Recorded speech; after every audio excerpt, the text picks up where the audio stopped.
We made it, y'all. Woo! Man, we really did make it. Yeah, we made it through Caste. We finished this up, and this is the final live chat discussion of wrapping this book up, hearing y'all thoughts on Caste, on this whole reading kind of like experience, and just the final chapters that we got through. This last section was like 120 pages. Felt way quicker, like at least for me. I don't know about y'all, but it felt a lot quicker for me getting through this last piece. And I don't know if it was because it was the little home stretch, but whatever the case is, we finished it. I'll be manning, the conversation below on the comments. So, let's just keep this discussion going through. I'm anticipating the chat will be maybe like 25 minutes, if even that, because, we finished this up. But I guess, yeah, let's start with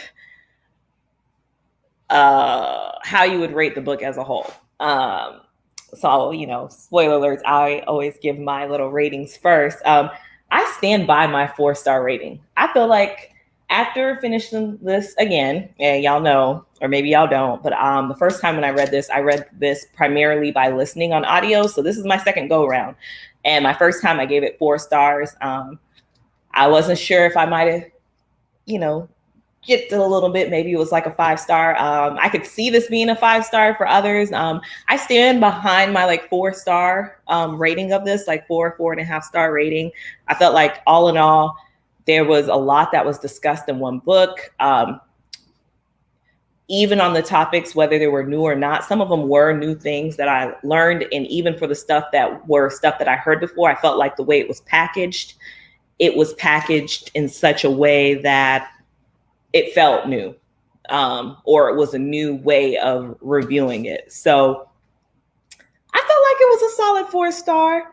And hey, oh wow, hey, Tony Cole, y'all check out the Tony Cole channel if you haven't. That's one of my bestest friends. So glad to see you in the chat over there. And hey, Tiffany. Okay, 4.5 stars. I see you, 4.5. That's kind of along the lines of where I'm at, how I'm feeling about it too. I felt like the book overall, it was hard for me to get through the first time around. I felt like it was hard, but the second time around, I don't know if it was because I was physically reading it or what it was, but it was harder for me to get through emotionally the second time around. So was that y'all experience, or I don't know, like, did you feel like this last section was easier to digest? This book as a whole, was it easier to digest? Was it triggering as much as you thought it was going to be for you guys? And what's the case? And let me also make sure I'm checking out the comments. Oh, hey, Shams Rule. Happy you're here too. Okay, 5 stars for me. I hear you on that. I feel you on that. So I guess let's start off with basically what stood out for you guys in the book. So it's interesting. We got through this last section. I felt like one of the sections that stood out for me the most was the one when it was talking about the stressors, like the stressors that a lot of the prejudice has on the body. And it was cortisol. Let me put it up there. It was chapter 24. It was cortisol, telomeres, and the lethality of caste. And what I found that was super interesting was the fact when Isabel Wilkerson's going through and she's like, and when you look at white Americans, the higher up their status, like the higher up their wealth, the lower their telomeres are. And it's the opposite when you go into other castes, lower caste systems. And basically how with African Americans, lower income, you actually, the count is lower than when you're in the middle class or middle class scenarios. And I was like, that's super interesting, because intuitively, I would just think the stressors would be more, the lower caste you are, and not to quote Biggie, but more money, more problems. And I found that the higher that I have gone up in the chain of even the working environment, the more I deal with microaggressions, the more I deal with like some of those silent triggers. And I don't know, it just made me really think about it. And I'll put up the definition on there. I quoted that ahead of time, but basically weathering was the term that was used to measure those telomeres. And it's like the measure of premature aging of the cells due to a whole bunch of different stressor factors. And that part to me was just, it was just interesting. IDK. Yeah, it was like one of those things where I was, it was triggering in the sense where I was reflecting on some of the recent experiences and stuff that I've had and the minutia and the stuff that you're dealing with. And I was kind of just like, I need to put this down. I don't really want to keep reading this right now. So that was probably, interestingly enough, one of the areas where, yeah, I felt like it was triggering for some reason. I didn't expect it. The first time around, I don't think it affected me that much, but the second time it did. A thinking man said mixed feelings about the book. Okay, what were those mixed feelings? Like what, if you can elaborate more on that, I would love to hear them. Yeah, class anxiety and keeping up with the Jones. Yeah, it could, that could be a part of it. But I felt like, on the section of it, not even just keeping up with the Jones, I feel like just the stressors that you deal with, like when you're isolated, Isabel Wilkerson in the book, she goes into how the fact that this is true also for Mexican Americans, like when they have a stronger support system, they're surrounded by other people within their caste system, or they don't have to deal with, I guess, white people as much. Like that's just not the case. But sometimes when you get in those settings where you're working up the ladder, so to speak, you're like one of the only within the office and you're dealing with these stressors, everyday stresses. I'll use myself, for example. Recently, a situation that happened, it's not, I say it's small and I hate that I do that. I minimize it myself, but I was leading a conference call and it was like maybe 2-3 minutes before the call is going on. And, sometimes you have those small talk moments beforehand and it was weird. It was like, oh, okay, how's your day going? And it was like, oh, it's going good. I just got done listening to this MLK speech. And I was already like, this is so random and left field, but whatever. And I was like, really? And I'm like, yeah, it's just so interesting how people could learn a lot from Martin Luther King. And this is while the Justice for Breonna Taylor, all those protests were going on, and was saying how there's respectful ways to get your voice heard and blah, blah, blah. And I'm thinking, what? But literally right before this, the call's going on. So I was caught off guard. I just had to park it away. Don't even address this. And I feel like you're trying to get a reaction out of me. Like there's no point for you to bring this up left field like that. And it's those little things where you can't overtly point it out and say like, but it's like, it threw my whole day off. It threw off the meeting for me. I wasn't as vocal, little stuff like that. It's like, why? So IDK. Just making sure. Good evening. Hi, Tilia. How you doing? We just got started. We're just talking about the book as a whole. And I was asking other people like what stood out the most for them and going over kind of like what stood out the most for me while reading.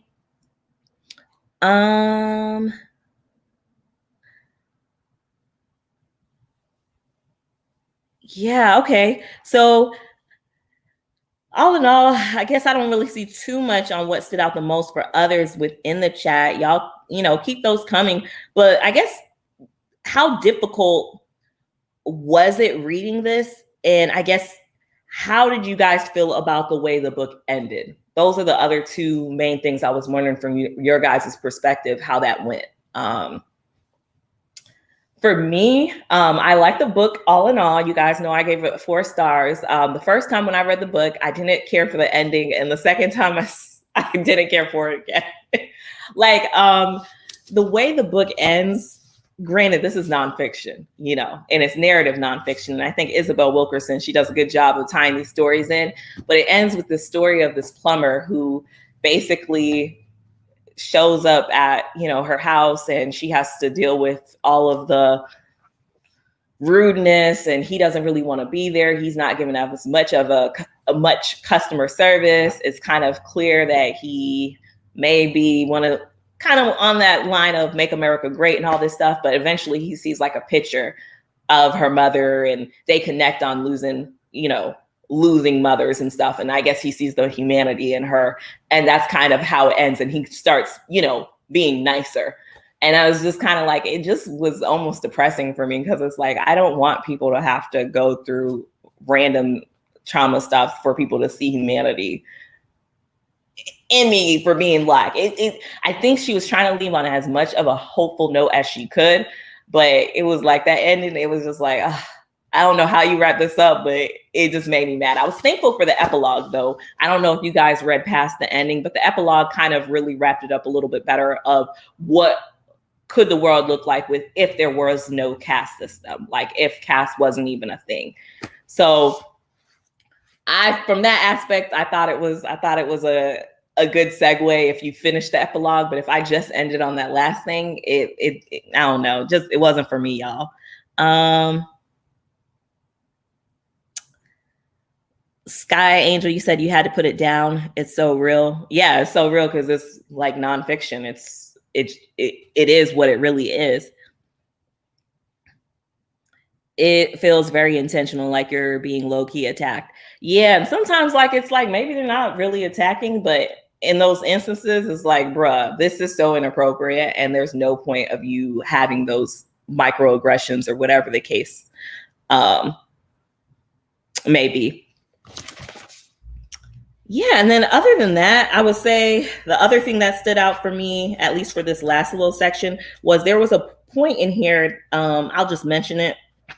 It was basically when she's going into the election and basically the backlash session as to why after Obama we're seeing all of this, and how people thought once Obama got elected, like we're in a post-racial society, and how racism is pretty much over when you don't even look at the demographics of who voted for Obama, and how, 43% of white Americans the first time around voted for Obama, and the second time around it was like 39%, meaning the majority did not.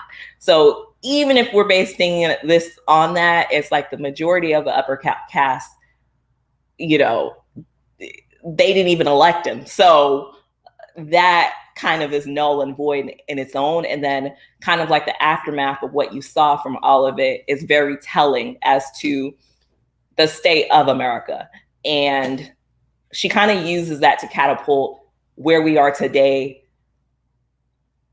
even with the coronavirus and all these other stuff that keep happening and coming up, to where we potentially could be if we lived within a world without caste. But I thought looking at those demographics in that way wasn't new for a lot of us, but I think for people who are reading this book, maybe it'll help them present that in a different way, where they're like not as, everything was good 8 years ago or 10 years ago or however long ago, when it's like, no, like thankfully, we did get to a point where we could elect someone who was Black, and, that shocked the nation in itself. But don't be fooled that somehow we were in some type of post-racial society. Like, this is something that still needs to be addressed.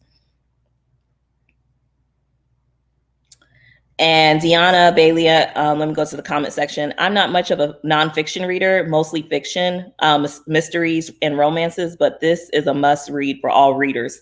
I agree. I actually love nonfiction. I love mysteries and romance and thrillers and fiction, as far as fantasy and all of that, all the different subgenres within fiction. But I think because of Isabel Wilkerson's writing style, even if you don't like nonfiction, she does great storytelling, where it's not, I don't want to say it's not as boring, because I don't really think nonfiction in general is boring, but it's palatable to a broader audience. I should say that. So I agree with that. Popping in to say hi, and great job on leading these live chats. Olivia, you are so sweet. I appreciate that so much. Y'all, I almost ain't make it today. I haven't been feeling good, so I appreciate you guys coming in and working with me on having to change the time and the date and all of that to today. So thank you guys. Yes, Deanna, agreed. Yeah, I agree as well. Um, and then this is probably the most awkward way to end out some of my like final thoughts on this slide. But one of the quotes that got me in this last section, just because it was a little surprising, it was she was basically saying how when we think of mainstream America, a lot of time we're thinking of when we think of the Obama administration and that whole thing and that era of Obama 08, 12, and all this other stuff. She points out that the Delaware senator who would become his running mate, those seem to be speaking, however, awkwardly for some in the ruling majority. She quotes him, and him being Joe Biden. You've got the first sort of mainstream African American who is articulate and bright and clean and a nice looking guy. I mean, that's a storybook, man. And it just, I felt like that just sums it up perfectly. Like it just sums it up perfectly, where sometimes people who consider themselves to be allies and all this other stuff, like they don't even hear what's coming out of their mouth. Like they don't even recognize it, because I think it's really this subconscious thing that's embedded within the psyche. Like anytime someone's using the word articulate, clean, and all these basic things that you would think any adult should be, but they use it in shock and surprising manners to describe Black people, is comical. But when she took that quote of Joe Biden of speaking of President Barack Obama, I just felt like that pretty much, I don't know, that pretty much just summarized how some people may not realize that they too have some of these opinions. Yeah, so I don't know. I felt like the book did a good job of summarizing the origins of caste from the beginning of America all the way through how it's developed. I thought Isabel Wilkerson did a great job of tying that into some of other caste systems, the most two notable being Nazi Germany, as well as India's caste system. I thought some of those parallels were great. I'd be so interested in, hearing thoughts from someone who has lived within one of those other countries and has experienced some of the remnants of the caste system, particularly India. She did a great job, Isabel Wilkerson, going there and understanding it and learning it. But someone who grew up in that, if they had any like experience, that would have been really cool, like kind of to hear their thoughts. I know she quotes a lot to capture that, but it made me want to do further research into other caste systems, basically. And then also learning about Germany and a lot of the ways that they adopted a lot of the practices in America and a lot of the laws. That was very interesting. But it was also interesting to hear on a lot of the addressing that they have done and reconciliation that they've done within their past, and how they take accountability and address it to prevent some of those situations going forward. So I feel like, I want to learn more about Germany now, also on how they were able to overcome some of those areas, to see some of the solutions. I know Isabel Wilkerson mentioned a lot of it and tied in some of those, but towards the ending, that's why I gave it like a 4-star versus like maybe a full 5. I would have loved to see some of what they've done that was successful to dismantle the caste system, and maybe how that could be useful for America.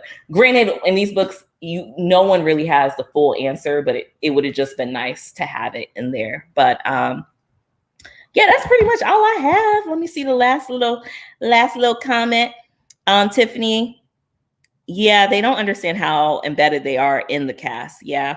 And that's why I'm hoping with this book, hopefully, if people read it with an open mind, maybe they'll realize it or recognize it more. But if nothing else, it documented a lot of what American history is and some of the stuff that's just not talked about in one book, in one area. So I thought she did a great job on that. Patrice said the book was very well researched and written. I love the fact that she traveled a lot to get the information. Likewise, I feel like going to Germany, going to India, really studying and really getting those perspectives, really, it made a difference in that. And I see a thinking man. Do you feel Isabel Wilkerson could have gone further? And I think I touched on that a little bit. I feel like the ways that I think this was so extensive. Like, I don't know if I could have ever, I know I couldn't have ever put in as much information as she did. But, you know, when you're reading it, you're like, what would I like to learn more about? What I would have liked to had in the book, again, is more so of how Germany has addressed some of the mistakes that they made in their past, and what are the repercussions of that, like the effects of that. I know she briefly talks about it, and she gives clear examples on how Germany has addressed it and how the population takes more of an accountability approach, even though they recognize that they were not the ones who directly put this in. They understand the concept. She explains that, but I really feel from a systematic way of what were some of the steps that they took, like different policies that they put into place, just so we could get a basis of maybe how America could deconstruct the caste system here. It would be nice. It would have been nice. I feel like she should have addressed colorism too. Yes. And I know on the last live we talked about that. I know she mentioned colorism like maybe 2 sentences within that. I can understand maybe why she didn't want to go too in depth. On the last live, Dwayne was on there, and I felt like he had some good points on that. But yeah, I think it warranted more than like a footnote. But maybe that's a book all in itself, because that is also very, very deep. And Tiffany, you're just agreeing. I would have loved to read a book like Caste on colorism. I know it's like I don't really know. Maybe she had more of it in there. Maybe they edited it out. I don't really know, but I think that that's such a big part of the hierarchy. So it would have been nice to have as well. All right. I'm not seeing too many more of the comments on here. So I'm just going to leave it on here. Like, basically, I asked, how did you guys feel about the ending? If you guys have any comments on how you guys feel like it ended out, and if you would recommend this to other people, and if there's any other, topics y'all want to discuss while we're here on live. If not, I will say thank you guys for supporting and joining on this read along as we went through all of the different parts. I hope, it sounds like most of you guys did enjoy the book. I hope you took something from it. And if there is nothing else, I'll give it like 1 more minute. I'll see you guys in the next one as I catch up on my shows today.